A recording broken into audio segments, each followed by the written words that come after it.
आप सुन रहे हैं किताब कहानी, जहां हम लाते हैं मशहूर और दुनिया की मुतासिर कुन किताबों की समरी आसान और दिलचस्प अंदाज में। तो आइए शुरू करते हैं आज की समरी। आप लाइफ में जो कुछ पाना चाहते हैं पा सकते हैं। जो छोटे छोटे स्टेप्स आप आज लोगे वो कई सालों बाद एक बड़ी अचीवमेंट में तब्दील हो जाएंगे। ये कंपाउंडिंग का पावर है। आज के बाद दोबारा कभी अपने आप को अंडर एस्टिमेट मत करना। और देखो, धीरे धीरे रोज आप कितना बदलाव ला सकते हैं।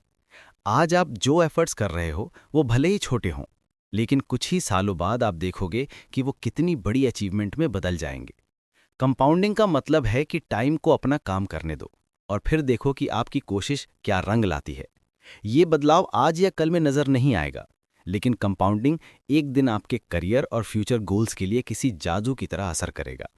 इस बुक के ऑथर गौतम वैद्य इस बात पर खास जोर देते हैं कि हमें लगातार सीखते रहना चाहिए। जब आप अपनी नॉलेज को कंपाउंड करते हैं तो आपकी सेल्फ वैल्यू और सेल्फ वर्थ भी बढ़ती जाती है। सबसे बढ़िया इन्वेस्टमेंट जो आप कर सकते हो वो है खुद पर इन्वेस्टमेंट करना। ये समरी इन्वेस्टमेंट के जरिए कंपाउंडिंग की पावर के बारे में बताएगी। इससे आपको फाइनेंशियल इन्फॉर्मेशन भी मिलेगी जो आपकी फाइनेंशियल लिटरेसी को बढ़ाएगी। तो इस समरी की मदद से नॉलेज अचीव कीजिए और अमीर बन जाइए। Becoming a learning machine. Life में सबसे सक्सेसफुल लोग वो होते हैं जो लर्निंग मशीन की तरह होते हैं। वो नॉलेज के अलग अलग सोर्सेस का स्वागत करते हैं और हमेशा कुछ नया सीखने के लिए उतावले रहते हैं। सक्सेस का सीक्रेट यही है कि आप हमेशा कुछ ना कुछ नया सीखते रहें। एडिशनल आइडियाज अलग अलग सिचुएशन में आपके काम आएंगे। लर्निंग का सीक्रेट है रीडिंग। वॉरेन बफेट जो दुनिया के सबसे सक्सेसफुल इन्वेस्टर हैं, अपने दिन का 80% पढ़ने में और कुछ नया सीखने में गुजारते हैं। वो अपना टाइम किसी ऐसी चीज में वेस्ट नहीं करते जो उन्हें लगता है कि फ्यूचर में उनके काम नहीं आने वाला है। यहाँ तक कि ट्रैवलिंग के वक्त भी वॉरेन एक जगह बैठकर पढ़ते रहते हैं ताकि उनकी नॉलेज लगातार बढ़ती रहे। रीडिंग लर्निंग का एक ऐसा तरीका है जिसे सबसे ज्यादा अनदेखा किया जाता है। लोगों को दिन में कुछ घंटे पढ़ने में ही बोरियत होने लगती है, लेकिन आपको वॉरेन बफेट की तरह पढ़ने की जरूरत नहीं है। आप अपनी सुविधा के हिसाब से पढ़ सकते हैं। अगर आप रोज आधा घंटा भी पढ़ेंगे तो आपकी नॉलेज का दायरा बढ़ेगा। ज्यादातर लोग इसलिए नहीं पढ़ते क्योंकि ये उन्हें एक बड़ा काम या कमिटमेंट लगता है। वो किसी बुक के पन्ने देखकर और ये सोचकर उसे पढ़ने का इरादा छोड़ देते हैं कि मुझे नहीं लगता कि मैं इसे पूरा भी कर पाऊंगा। लेकिन आप इसे एक पूरी बुक की तरह देखने के बजाय चैप्टर्स और पेजेस की तरह देखें। खुद से कहिए, मैं रोज 25 पेज पढ़ूंगा। ऐसा करने से आप महीने में अंत तक 2 बुक फिनिश कर लेंगे। रोज के 25 पेज से शुरुआत करो। अगर आप ऐसा करोगे तो आप हर महीने करीब 750 पेज पढ़ लेंगे। अगर आप पूरे साल इसी स्पीड से पढ़ते रहे तो साल के 9000 पेज फिनिश कर लेंगे, यानी आप करीबन 10 से 30 बुक्स पढ़ लोगे। ये टेक्निक कंपाउंडिंग के पावर को यूज करती है। इस कॉन्सेप्ट में आप टाइम और एक्यूमुलेशन को अपने फायदे के लिए इस्तेमाल कर सकते हैं।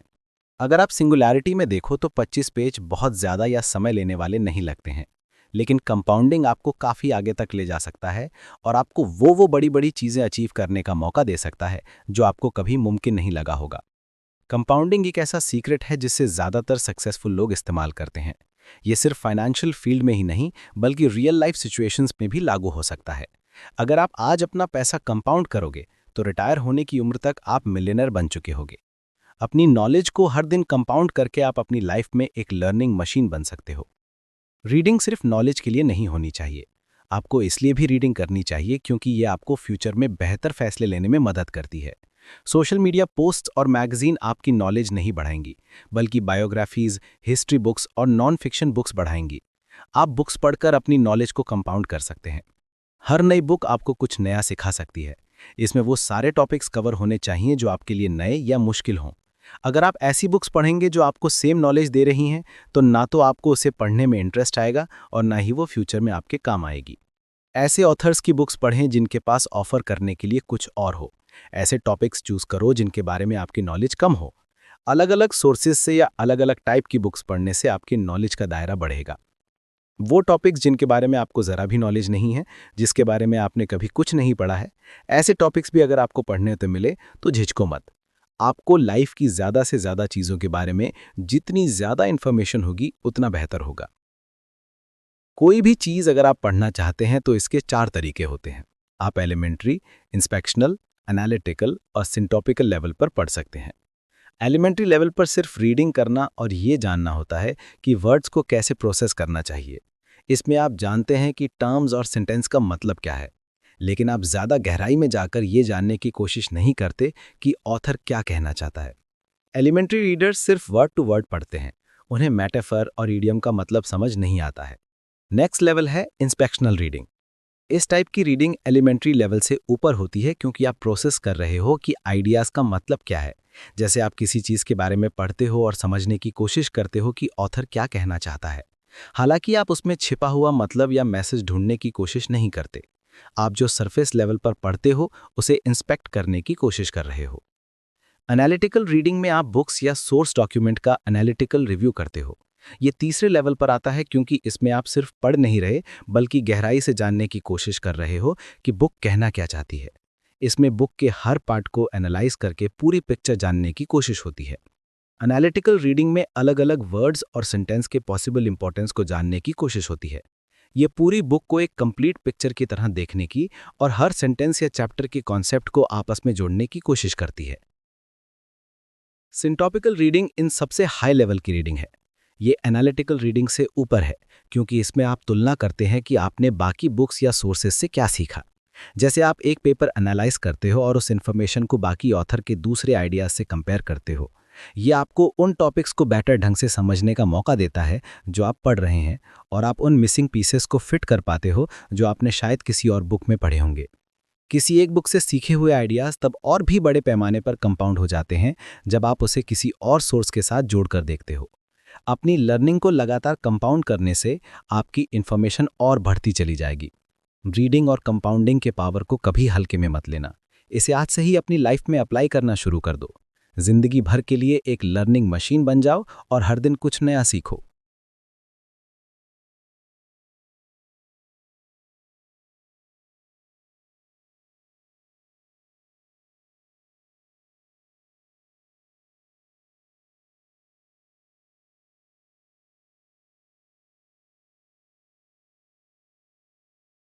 The key to success in life is delayed gratification.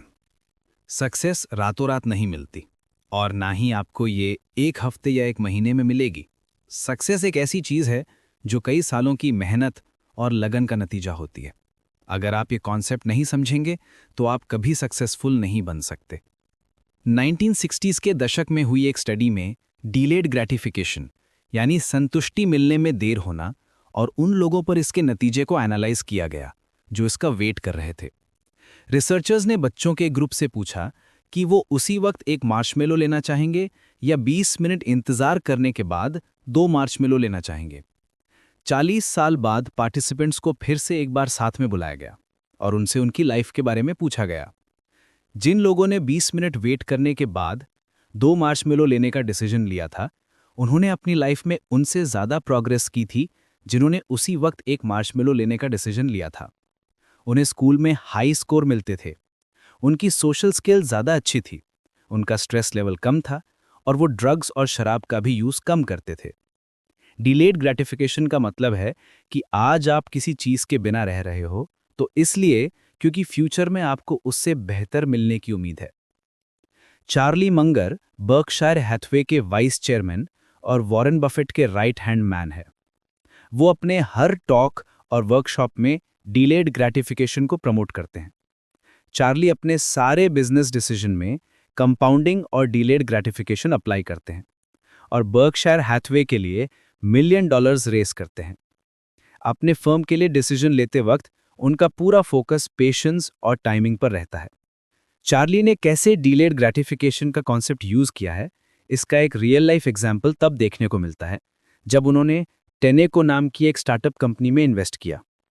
उस कंपनी के शेयर $1 में बिक रहे थे, तो चार्ली ने कुछ $1 मिलियन के शेयर खरीद लिए। कुछ सालों बाद टेनेको के स्टॉक प्राइस $15 तक पहुंच गए और तब चार्ली ने उन्हें बेचने का डिसीजन लिया। अकेले इस इन्वेस्टमेंट से उन्हें $80 मिलियन की कमाई हुई और उन्हें बस इतना करना पड़ा था कि उन्होंने प्राइस बढ़ने का वेट किया। पे आउट मिलने के बाद चार्ली ने अपनी सारी कमाई ली लू को दे दी, जो उन्हीं की तरह एक इन्वेस्टर थे, और उन पर अपना सारा पैसा रीइन्वेस्ट करने की जिम्मेदारी डाल दी। ली लू ने चार्ली के $80 मिलियन को इन्वेस्ट करके कुछ ही सालों बाद $400 मिलियन बना दिया। चार्ली ने इतना पैसा बैठे बैठाए कमा लिया था। तो ये है कंपाउंडिंग और डिलेड ग्रेटिफिकेशन का पावर।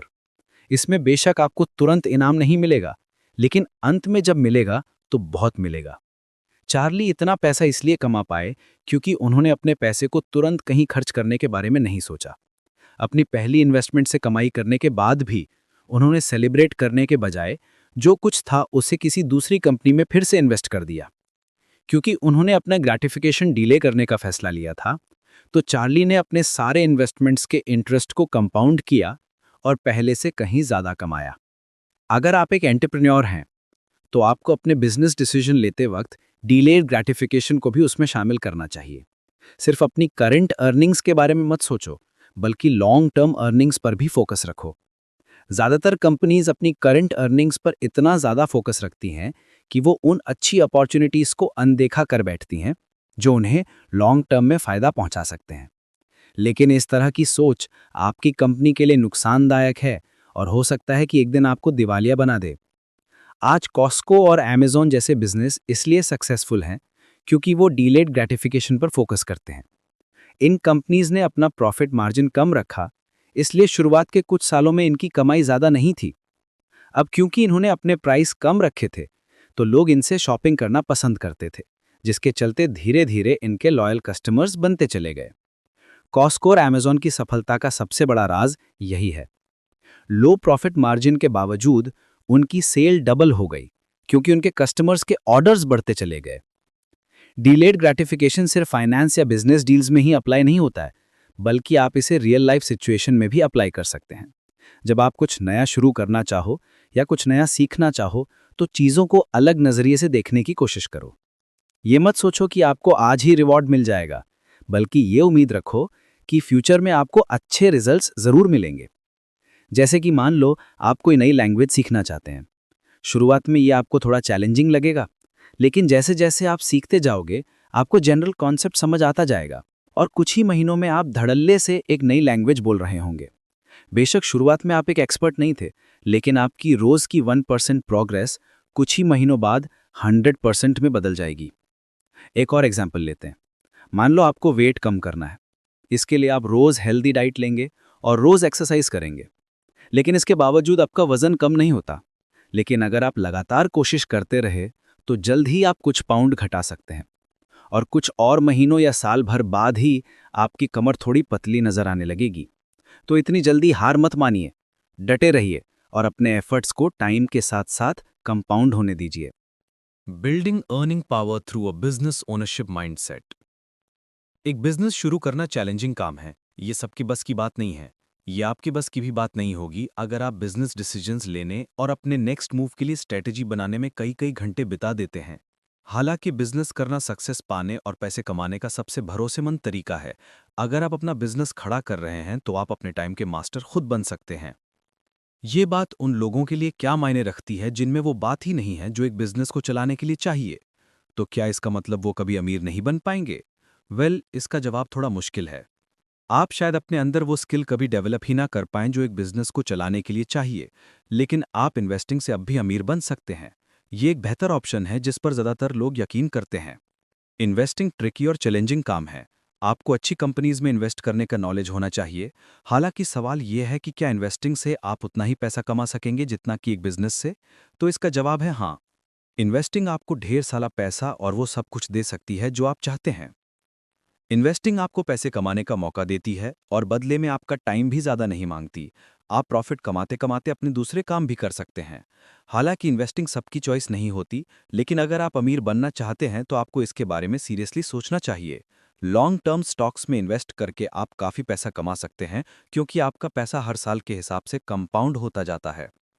इन्वेस्टिंग के आपको कई फ़ायदे मिलते हैं। ये हैं इसके 6 मेन फ़ायदे जो आपको इन्वेस्ट करने के लिए कन्विंस कर सकते हैं। ये सारे फ़ायदे उन फ़ायदों से कंपेयर किए जाएंगे जो आपको एक बिजनेस से मिलते हैं, लेकिन आपको भी खुले दिमाग से दोनों के फ़ायदे सुनने के लिए तैयार रहना होगा। सबसे पहले तो इन्वेस्टिंग आपको एक मौका देती है किसी बिजनेस का एक हिस्सा पाने की, और वो भी बिना उस बिजनेस को चलाए। ये आपको उस हिस्से पर दावा करने का मौका देती है जिसकी वैल्यू आपके स्टॉक्स के बराबर होती है। जब आप कोई बिजनेस चलाते हैं तो आप उस कंपनी के 100% ओनर होते हैं, लेकिन इसके साथ ही सारे डिसीजंस लेने और स्ट्रेटजीज बनाने की जिम्मेदारी भी आप ही की होती है। इन्वेस्टिंग आपको बिना डायरेक्टली इन्वॉल्व हुए मालिकाना हक देती है। ये किसी के लिए भी पैसिव इनकम कमाने का सबसे बढ़िया तरीका हो सकता है।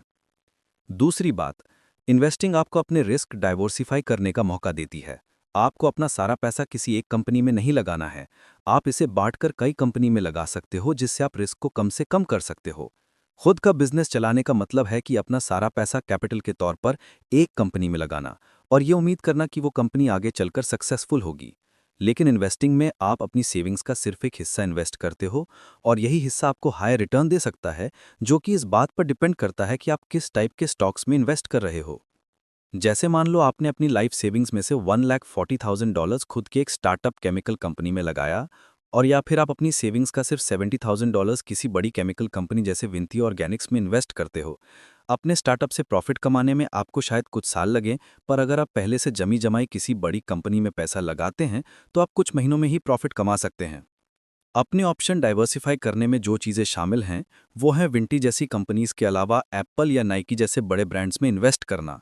जिन कंपनीज में आप इन्वेस्ट करते हैं, अगर वो अलग अलग फील्ड से हों तो लॉस होने के चांसेस कम से कम हो जाते हैं, क्योंकि अगर एक कंपनी से लॉस हो भी गया तो दूसरी से आपको प्रॉफिट हो सकता है। इन्वेस्टिंग का तीसरा फायदा ये है कि ये आपको अपने डिसीजन पर ज़्यादा कंट्रोल रख पाने की एबिलिटी देता है। इसमें आपको वो लड़ाइयाँ लड़ने की ज़रूरत नहीं है जो आप लड़ना नहीं चाहते हैं। आप खुद चूज़ कर सकते हैं कि कौन सा मैच खेलना है और कौन सा जाने देना है। जब आप खुद का बिजनेस करते हैं तो आपको हर हाल में उसे मैनेज करना पड़ता है, फिर चाहे नुकसान हो या फ़ायदा। आप अपनी पूरी लाइफ सेविंग्स एक कंपनी में लगा देते हैं और आपको इस बात की पूरी कोशिश करनी पड़ती है कि कंपनी फ्यूचर में अच्छा परफॉर्म करे। जब आप इन्वेस्ट करते हो तो आप सिर्फ अच्छे रिटर्न्स और एसेट्स वाली कंपनीज ही चूज़ कर सकते हो। उनके अच्छे या बुरे टाइम में उनके साथ खड़े होने की ज़रूरत नहीं है। आप जब चाहें अपने स्टॉक्स खरीद या बेच सकते हैं। फोर्थ एडवांटेज है ज़्यादा से ज़्यादा मौक़ों का फ़ायदा उठाना। जब आप इन्वेस्टमेंट का डिसीजन लेते हैं तो आप किसी भी प्रॉफिटेबल कंपनी को चूज़ करके तुरंत उसके स्टॉक्स खरीद सकते हैं। लेकिन अगर आप खुद का बिजनेस कर रहे हैं तो आप सिर्फ अपने बिजनेस से जुड़े रहेंगे। आप दूसरे वेंचर या मौक़ों की तलाश में नहीं रहते, क्योंकि आप सिर्फ अपने बिजनेस तक ही सीमित रह जाते हैं। इन्वेस्टिंग आपके लिए चीज़ों को काफ़ी आसान कर देती है, क्योंकि आप कभी भी अपना पोर्टफोलियो बढ़ा सकते हैं। आपको बस एक कंपनी के भले बुरे के बारे में नहीं सोचना पड़ता। आप इन्वेस्ट कर सकते हैं, दूसरों के बारे में रिसर्च कर सकते हैं, किसी और कंपनी में इन्वेस्ट कर सकते हैं और यही बार बार रिपीट कर सकते हैं। और अंत में बात करें तो इन्वेस्टिंग आपको खुद का बिजनेस चलाने की तुलना में कम कमिटमेंट देती है। जैसा कि हमने पहले बताया, एक बिजनेस खड़ा करने का मतलब है कि आपको काफ़ी बड़ा अमाउंट लगाना पड़ेगा। आपको ही सारे नफ़े नुकसान उठाने पड़ेंगे और प्रॉफिट भी आप ही कमाएंगे। जबकि इन्वेस्टिंग में चीज़ें एकदम सिंपल और क्लियर होती हैं। आप किसी भी वक्त खरीद या बेच सकते हैं और कुछ ही दिनों में आपके बैंक अकाउंट में पैसा आ जाता है। दूसरे शब्दों में कहें तो ये ज़्यादा लिक्विड इन्वेस्टमेंट है। इन्वेस्टिंग करना या खुद का बिजनेस चलाना या फिर दोनों करना, ये आपकी चॉइस पर डिपेंड करता है। तो अब टाइम आ गया है कि आप अपने स्किल्स को असेस करें और तय कर लें कि क्या आपके अंदर वो चीज़ है या नहीं जो आपको एक बिजनेस चलाने की काबिलियत देती है, या फिर आपको बस इन्वेस्टिंग तक ही सीमित रहना चाहिए। Intelligent investing is all about understanding intrinsic value. Investing के फायदे के बारे में हम पहले ही चर्चा कर चुके हैं, तो चलिए अब इसके मैकेनिक्स पर बात करते हैं। इन्वेस्टिंग कमज़ोर दिल वालों के लिए बिल्कुल नहीं है। ये उन लोगों के लिए भी नहीं है जो तुरंत बहुत सारा पैसा कमाने का सपना देखते हैं। आपको अपने अंदर वो राइट स्किल्स और नॉलेज डेवलप करनी पड़ेगी जो आपको इन्वेस्टिंग से बहुत ज़्यादा पैसे कमाने में मदद कर सके। ज़्यादातर लोग इन्वेस्ट करते वक्त अपने दिल की बात सुनते हैं। इन्वेस्टमेंट करते वक्त वो अपने इमोशंस में आ जाते हैं और अपनी फीलिंग्स के हिसाब से डिसीजन लेते हैं। लेकिन इंटेलिजेंट इन्वेस्टर्स ये गलती कभी नहीं करते। वो पढ़ते हैं, एनालाइज करते हैं और जो सीखते हैं उसके बेसिस पर डिसीजन लेते हैं। इमोशंस झूठ बोलते हैं। डेटा इन्फॉर्मेशन आपको वहां ले जाएगा जहां आप जाना चाहते हैं। लोगों का ओवरऑल डिसीजन स्टॉक मार्केट में ज़्यादातर प्राइस को आसानी से इन्फ्लुएंस कर सकते हैं। अगर कई लोग एक साथ में सेम स्टॉक ले रहे हैं तो प्राइस बढ़ जाते हैं। अगर उनमें से ज़्यादातर अपने स्टॉक्स बेच देंगे तो उस स्टॉक के प्राइस गिर जाएंगे।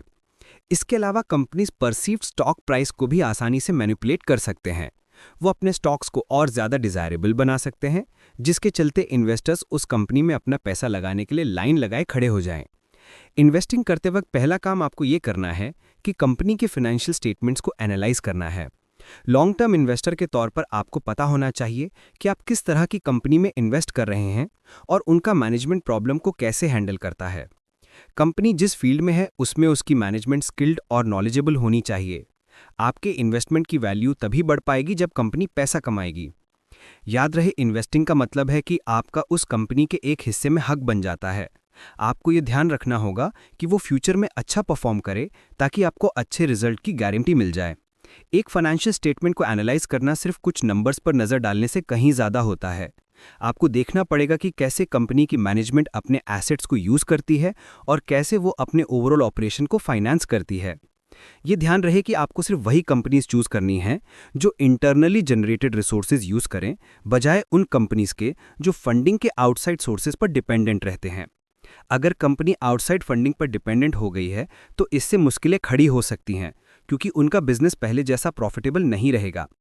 इसलिए कंपनी नए इन्वेस्टर्स के पैसे पर डिपेंडेंट हो जाती है ताकि उसके ऑपरेशन बिना किसी रुकावट के चलते रहें। आपको कंपनी के इंट्रिंसिक वैल्यू को देखना चाहिए, ना कि अर्निंग पर शेयर को। वो इसलिए क्योंकि इंट्रिंसिक वैल्यू कंपनी की असली वैल्यू बताती है, जो उनके एक्चुअल अर्निंग्स पर बेस्ड होती है, ना कि वो वैल्यू जो मैनेजमेंट बढ़ा चढ़ाकर दिखाने की कोशिश करता है। इंट्रिंसिक वैल्यू कंपनी की बुक वैल्यू को कैलकुलेट करती है और इसके अलावा फ्यूचर में इसकी कैश फ्लो जनरेट करने की एबिलिटी को भी देखती है। असल में ये वो प्राइस है जो कंपनी की आज की वर्थ और इसके कल के सारे प्रोजेक्टेड अर्निंग्स के बारे में बताती है। जो कंपनी अपने इंट्रिंसिक वैल्यू से कम में सेल कर रही हैं, वही ग्रेट इन्वेस्टमेंट मानी जाएंगी। इसका मतलब है कि मार्केट में फिलहाल वो स्टॉक अंडर वैल्यूड है और फ्यूचर में ऊपर जाएगा। अपने इंट्रिंसिक वैल्यू से ऊपर स्टॉक्स ट्रेडिंग का मतलब है कि मार्केट स्टॉक को ओवर वैल्यू कर रहा है, जिसके पीछे वजह शायद मैनिपुलेटेड फाइनेंशियल स्टेटमेंट्स हो सकता है। ऐसे ओवर वैल्यूड इन्वेस्टमेंट्स को अवॉइड करो और इनमें कभी भी ट्रेडिंग मत करो। इसकी वजह यह है कि ऐसी कंपनी के स्टॉक प्राइस अपनी इंट्रिंसिक वैल्यू की वजह से गिर जाते हैं, जिसके चलते आपका सारा पैसा आखिर में डूब जाता है। नए स्टॉक्स में इन्वेस्ट करने से पहले हमेशा अलर्ट रहो और पूरी जानकारी हासिल करो। इससे पहले हमने बात की थी कि इंट्रिंसिक वैल्यू से कम में बेचने वाली कंपनीज सबसे ग्रेट इन्वेस्टमेंट्स हैं, क्योंकि वो डिस्काउंटेड प्राइस पर होती हैं। हालांकि आपको हमेशा इंट्रिंसिक वैल्यू के साथ अमाउंट को कंपेयर करना चाहिए। अगर आप हर डिस्काउंटेड स्टॉक में इन्वेस्ट करने लगे तो हो सकता है कि आप किसी ऐसी कंपनी में इन्वेस्ट कर बैठें जो कल को डूब सकती है। लोअर स्टॉक प्राइस वाले कुछ स्टॉक्स कल के दिन और ज़्यादा गिरेंगे। इसके पीछे कई वजह हो सकती हैं, जैसे कि खराब मैनेजमेंट, पब्लिक इश्यूज वगैरह। वजह जो भी हो, लेकिन आपको ऐसी कंपनी से दूर रहना चाहिए जो डूब रही हो, और ऐसा करने का एक ही तरीका है कि आप पहले उनके स्टेटमेंट्स को चेक कर लें और एनालाइज करें कि प्रोजेक्टेड अर्निंग्स रीजनेबल हैं या नहीं। The holy grail of long term value investing. Long term investing वो नहीं है जो शायद सब सोचते हैं। कई लोग शॉर्ट टर्म ट्रेडिंग पसंद करते हैं क्योंकि इसमें इन्वेस्टर्स को जल्दी और आसानी से पैसे कमाने का मौका मिल जाता है। हालांकि लॉन्ग टर्म ट्रेडिंग की बात करें तो ये आपको कुछ सालों में अमीर बनने का मौका देता है। अगर आप कंपाउंडिंग का कंसेप्ट समझते हैं तो आप लॉन्ग टर्म इन्वेस्टिंग में इसे काम करते हुए देख सकते हैं। लॉन्ग टर्म के नाम से ही बहुत से लोग डर जाते हैं। वो इसलिए क्योंकि उन्हें किसी एक कंपनी के साथ कमिटेड रहना मुश्किल लगता है और उन्हें फ्यूचर के अनजान हालात के बारे में सोचकर ही डर लगता है। लेकिन अगर सही तरीके से किया जाए तो लॉन्ग टर्म ट्रेडिंग आपको किसी और तरह के इन्वेस्टमेंट से ज़्यादा फायदा दे सकता है। वो इसलिए क्योंकि कंपाउंडिंग कैरेक्टरिस्टिक्स जो इसके साथ आते हैं वो आपके पैसे को कई गुना बढ़ाकर बड़ी रकम में बदल देते हैं। किसी कंपनी में इन्वेस्ट करने से पहले आपको 3 चीज़ों का ध्यान जरूर रखना चाहिए। ये हैं इन्वेस्टेड कैपिटल पर रिटर्न यानी ROIC, अर्निंग्स पर शेयर यानी EPS और ग्रोथ रेट। ये 3 इंडिकेटर्स हैं जो आपको बताएंगे कि कोई कंपनी फ्यूचर में नीचे गिरेगी या ऊपर जाएगी। ये आपको डिसाइड करने में हेल्प करेंगे कि किसी खास कंपनी में आपको इन्वेस्ट करना चाहिए या नहीं। एक कंपनी का ROIC बहुत कुछ बताता है कि कंपनी अपने एसेट्स कैसे मैनेज करती है। ROIC बता सकता है कि कंपनी कैश में डूब रही है या कर्जे में। अगर कंपनी का ROIC इसके कॉस्ट ऑफ कैपिटल से ज़्यादा है तो इसका मतलब कि वो अच्छा कर रही है और काफ़ी अच्छे से अपने एसेट्स को मैनेज कर पा रही है। ROIC का कंसेप्ट समझने के लिए यहाँ एक एग्जाम्पल लेते हैं। मान लो एक कंपनी जिसका एवरेज कॉस्ट ऑफ कैपिटल है 8% और ROIC है 15%, तो वो उस कंपनी के मुकाबले ज़्यादा प्रॉफिटेबल मानी जाएगी जिसका कॉस्ट ऑफ कैपिटल 12% और ROIC 15% है। इन दोनों कंपनीज में से पहली कंपनी का प्रॉफिट मार्जिन 7% है जबकि दूसरी का सिर्फ 3%। सेम ROIC होने के बावजूद इन दोनों कंपनीज में फ़र्क है। पहली कंपनी आपको एज एन इन्वेस्टर ज़्यादा रिटर्न देगी जबकि दूसरी सिर्फ 3% दे पाएगी। दूसरी कंपनी का कॉस्ट ऑफ ऑपरेशन भी ज़्यादा है, इसलिए वो कम पैसा कमाएगी। अर्निंग्स पर शेयर भी एक और इम्पॉर्टेंट इंडिकेटर है कि बिजनेस सक्सेसफुल होगा या नहीं, लेकिन इसे हमेशा ग्रोथ रेट से कंपेयर किया जाना चाहिए। हाई ईपीएस कंपनी के लिए अच्छा होता है, हालांकि अगर इसे लो ग्रोथ रेट से जोड़कर देखा जाए तो इसे ये पता चलता है कि कंपनी सिर्फ शॉर्ट टर्म के लिए प्रॉफिटेबल है। अब मान लो दो कंपनी हैं जिनका अर्निंग पर शेयर सेम है। कंपनी ए का ग्रोथ रेट 15% है जबकि कंपनी बी का सिर्फ 6%। अब अगर आप कंपनी बी में 40 साल के लिए भी इन्वेस्ट करते हैं तो आपको जो प्रॉफिट मिलेगा वो कंपनी ए के एक हिस्से के बराबर होगा। कंपनी ए का हाई ग्रोथ रेट आपके इन्वेस्टमेंट को फ्यूचर में बड़े अमाउंट के तौर पर कंपाउंड कर देगा। कंपाउंडिंग कितने कमाल की चीज़ है ना। इसे अगर हाई इंटरेस्ट रेट से जोड़ा जाए तो ये आपको 20 से 30 सालों में काफ़ी अमीर बना सकता है। लॉन्ग टर्म इन्वेस्टिंग करते वक्त आपको इस बात की तरफ ध्यान देना चाहिए कि कंपनी अपने रिसोर्सेज कैसे यूज करती है। फाइनेंशियल स्टेटमेंट और इंडिकेटर्स आपको काफ़ी कुछ बता सकते हैं, लेकिन आपको ये भी पता होना चाहिए कि अगले कुछ सालों तक कौन लोग आपका पैसा मैनेज करेंगे। ऐसी कंपनीज में इन्वेस्ट करें जो अपनी अर्निंग्स को री इन्वेस्ट करते हों, बजाय उनके जो अपने इन्वेस्टर्स को अच्छा खासा डिविडेंड देने पर जोर देते हैं। री इन्वेस्टमेंट कंपनी को फ्यूचर में ग्रो करने और फलने फूलने का मौका देता है, जबकि डिविडेंड सिर्फ शॉर्ट टर्म के लिए प्रॉफिटेबल होता है।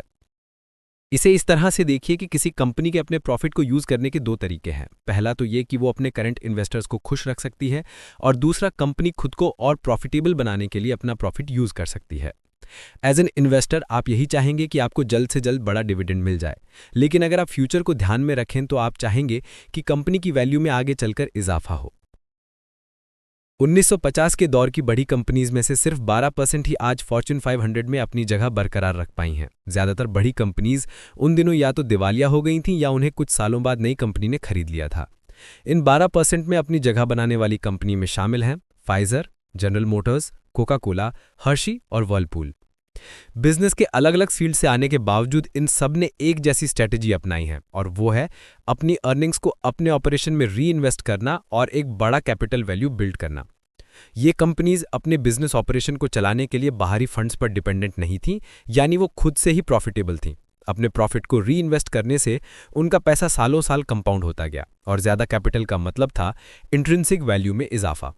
बेशक उनके इन्वेस्टर्स को हर साल बड़े डिविडेंड नहीं मिले, तो भी उनका इन्वेस्टमेंट साल दर साल बढ़ता चला गया। लॉन्ग टर्म इन्वेस्टिंग का होली ग्रेल है एक ऐसी कंपनी ढूंढना जो हाई रिटर्न देती हो और उन रिटर्न्स को अपने ऑपरेशन में ही इन्वेस्ट करती हो। ये कंपनी और उसके इन्वेस्टर्स के ब्राइट फ्यूचर की तरफ इशारा करता है। अगर आपको लगे कि कोई कंपनी ऐसी है तो तुरंत उसमें इन्वेस्ट कीजिए। The dynamic art of portfolio management and individual position sizing. अब जब आप जान चुके हैं कि उन कंपनीज को कैसे चुना जाए जिनमें आपको इन्वेस्ट करना है, तो अब टाइम आ गया है कि हम ये सीखें कि अपने इन्वेस्टमेंट को मैनेज कैसे किया जाए। इन्वेस्टमेंट का मतलब सिर्फ बेस्ट कंपनी सिलेक्ट करके उसमें इन्वेस्ट करना नहीं है, बल्कि ये सीखना भी है कि कितना इन्वेस्ट किया जाए और कितने स्टॉक्स खरीदे जाएं। पोर्टफोलियो मैनेजमेंट और इंडिविजुअल पोजीशन साइजिंग एक इंटेलिजेंट इन्वेस्टर होने के अहम हिस्से हैं। आपको सोच समझकर अपना पोर्टफोलियो मैनेज करना होगा, और आपको ये पता होना चाहिए कि आपको हर कंपनी के टोटल कितने स्टॉक्स खरीदने हैं। एक स्टॉक पोर्टफोलियो को आप एक फ्रूट बास्केट से कंपेयर कर सकते हैं। आपका पोर्टफोलियो एक बास्केट है और जो स्टॉक्स आपने खरीदे हैं वो फ्रूट्स हैं। आपके पोर्टफोलियो में आपकी पसंद के कई अलग अलग स्टॉक्स हो सकते हैं। आपका गोल है एक ऐसा पोर्टफोलियो रखना जिसमें आपकी सारी इन्वेस्टमेंट डाइवर्सिफाई हो जाए और एक इन्वेस्टर के तौर पे आपका रिस्क कम से कम हो। हालांकि अपने इन्वेस्टमेंट को डाइवर्सिफाई करने का भी लिमिट होता है। डाइवर्सिफिकेशन का मतलब है अपने पोर्टफोलियो को डाइवर्सिफाई करना। इसमें आप अलग अलग कंपनीज के मल्टीपल स्टॉक्स खरीदते हो। एक डाइवर्स पोर्टफोलियो एक इंडिविजुअल इन्वेस्टमेंट का रिस्क कम कर देता है, क्योंकि ये आपको अपने पैसे को बहुत सारी कंपनीज में डिवाइड करने का मौका देता है। जैसे अगर आपको कंपनी ए से घाटा हुआ और कंपनी बी से मुनाफा, तो आपका ज़्यादा नुकसान नहीं होगा, और अगर दोनों कंपनी से आपको फायदा होता है तो आप विन विन सिचुएशन में रहेंगे। ज़्यादातर इन्वेस्टर्स क्यों अपना पैसा डाइवर्सिफाई करते हैं, इसके पीछे वजह यह है कि मार्केट कभी भी अनस्टेबल और नाजुक हो सकती है। कुछ स्टॉक्स ग्रेट इन्वेस्टमेंट साबित होते हैं, लेकिन मार्केट की वजह से ईजिली अफेक्ट हो जाते हैं। उनके प्राइस लगातार ऊपर नीचे होते रहते हैं। इसलिए अच्छा रहेगा कि अगर आप उन्हें ज़्यादा स्टेबल स्टॉक इन्वेस्टमेंट्स के साथ पेयर करें। दो टाइप के रिस्क होते हैं जो ज़्यादातर इन्वेस्टर्स को फेस करने पड़ते हैं। ये है मार्केट रिस्क और business risk. Market risk market में ही छुपे होते हैं, जिन्हें कंपनी कंट्रोल नहीं कर सकती, जबकि बिजनेस रिस्क वो हैं जो इंडिविजुअल कंपनीज फेस करती हैं, जिसके चलते उनके ऑपरेशन रुक जाते हैं और वो दिवालिया होने के कगार पर पहुंच जाते हैं। अच्छी कंपनीज में बिजनेस रिस्क काफ़ी लो होता है, जबकि जिनके फाइनेंशियल स्टेटमेंट्स डाउटफुल होते हैं उनमें रिस्क काफ़ी हाई होता है। अलग अलग इंडस्ट्रीज के बिजनेस रिस्क अलग अलग होते हैं जो उनके मार्केट पर डिपेंड करता है। इसलिए डाइवर्सिफिकेशन ज़रूरी है। अपने पोर्टफोलियो को डाइवर्सिफाई करके आप किसी भी तरह के फ्यूचर बिजनेस रिस्क को कम कर सकते हैं। एक इन्वेस्टर के तौर पर या तो आप डाइवर्सिफाइड या फिर कंसेंट्रेटेड पोर्टफोलियो रख सकते हैं, यानी एक ऐसा पोर्टफोलियो रख सकते हैं जिसमें कहीं स्टॉक्स हों या फिर मार्केट से एक या दो स्टॉक्स की मेंटेन कर सकते हैं। जैसा कि हमने पहले भी कहा है, एक डाइवर्स पोर्टफोलियो ओवरऑल रिस्क को कम करने में काफ़ी मददगार साबित हो सकता है, जबकि एक कंसेंट्रेटेड पोर्टफोलियो आपको हायर वैल्यू और डिविडेंड दे सकता है। हालांकि आपके पोर्टफोलियो की कॉम्पोजिशन इस बात पर डिपेंड नहीं करनी चाहिए कि आप दूसरों से क्या सुनते हैं या फिर आपको क्या ठीक लगता है। ये आपके फाइनेंशियल गोल्स और ज़रूरतों के हिसाब से प्लान होना चाहिए। अगर आप हायर रिटर्न चाहते हैं तो आपके लिए एक कंसेंट्रेटेड पोर्टफोलियो ज़्यादा बेहतर रहेगा। लेकिन अगर आप सेफ इन्वेस्टिंग साइड पर हैं तो एक डाइवर्सिफाइड पोर्टफोलियो आपकी ज़रूरतों के हिसाब से फिट बैठेगा। इन्वेस्टर्स को अपना स्टॉक पोर्टफोलियो बहुत ज़्यादा डाइवर्सिफाई नहीं करना चाहिए। डाइवर्सिफिकेशन के फायदे कब खत्म हो जाएंगे, इसकी भी एक खास लिमिट होती है। अच्छे डाइवर्सिफिकेशन में 8 से 15 कंपनीज आती हैं। इससे ज़्यादा कुछ भी आपके रिवॉर्ड को न्यूट्रलाइज कर देगा जो आपको उन स्टॉक से मिलने वाले होते हैं। आपका इन्वेस्टमेंट मार्केट के टोटल परफॉर्मेंस को दिखाएगा, ना कि उन कंपनीज को जिनमें आपने इन्वेस्ट किया है। इंडिविजुअल पोजीशन साइजिंग एक इंपॉर्टेंट पॉइंट है जिसे आपको इन्वेस्टिंग से पहले ही कर लेना चाहिए। आपको पता होना चाहिए कि कितना पैसा काफ़ी है और कितने अमाउंट तक मैक्सिमम आपको इन्वेस्ट करना चाहिए। आपकी साइजिंग आपके गोल पर ज़्यादा डिपेंड करती है, बजाय इसके कि आप मार्केट से क्या एनालाइज करते हैं। साइजिंग करते वक्त आपका हर इन्वेस्टमेंट मायने रखता है। आपको इतना पैसा लगाना चाहिए कि आपके प्रॉफिट में फ़र्क पड़े। सक्सेसफुल इन्वेस्टर्स की पहचान इस बात से तय नहीं होती कि उनके कितने गैस सही निकले या कितनी कंपनीज में इन्वेस्ट करके उन्हें फ़ायदा हुआ, बल्कि इस बात से है कि अपने हर गैस से उन्होंने कितने पैसे कमाए। इन्वेस्टिंग एक गेसिंग गेम है जो फैक्ट्स और डेटा पे बेस्ड होता है। हर इन्वेस्टमेंट के साथ आप 100% श्योर नहीं हो सकते, लेकिन आप ये उम्मीद और दुआ ज़रूर कर सकते हैं कि आपका हर गैस सही निकले। आपका पोजीशन साइजिंग इतना होना चाहिए कि आपके गैस का आपको फ़ायदा मिले, नहीं तो फिर इन्वेस्टिंग करने का मतलब ही क्या है। अगर आपको ये समरी पसंद आई हो तो वीडियो को लाइक करें, शेयर करें और चैनल को सब्सक्राइब करना ना भूलें ताकि आपको हर वीडियो की बर वक्त इत्तला मिलती रहे। आप नीचे कमेंट में हमें ये भी बता सकते हैं कि आप अगली वीडियो में किस किताब की समरी सुनना चाहते हैं। इल्म जानिए, सोच बदलिए। अगली वीडियो तक के लिए इजाज़त दीजिए।